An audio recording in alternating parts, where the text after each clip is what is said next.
this video, I'll take a look at stop losses and speak about them for a moment, as they are pretty straightforward. A stop loss is simply a place where you tell your broker that it is acceptable to exit the market. This is used to protect yourself from massive losses.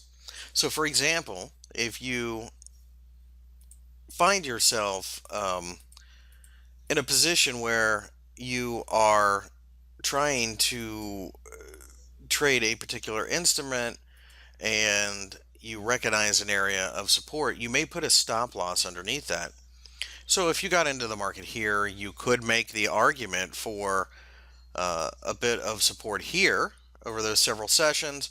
We eventually broke down, and when we broke down, your stop loss order, which would have been placed right underneath that, would have been triggered, and it would have let the broker know it was time for you to flatten out your position. While it does secure a loss, it keeps you from taking even bigger losses, and that's the idea. It's more or less a way to protect yourself from horrific losses. On this chart, I'll go ahead and zoom in here a little bit. You can see that we had a really massive downward candle in the pound CAD.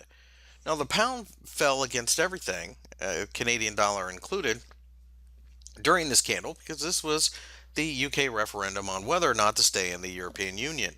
The pound got pummeled when the European Union referendum at least came back with a leave vote. And you can see that had you traded this overnight and left it open without a stop loss order, you would have racked up horrific losses. In fact, you very well could have found yourself in a margin call, which is basically the broker closing out all of your positions because you do not have enough money in your account to cover trades that you're currently in. While stop losses aren't necessarily the most glamorous thing in trading, they are certainly extraordinarily essential.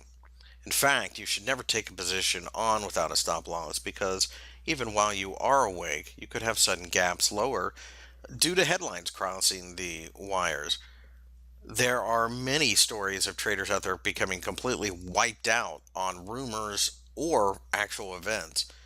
So with that, the stop loss becomes your best friend because even though it secures the loss, it does keep you from getting seriously hurt.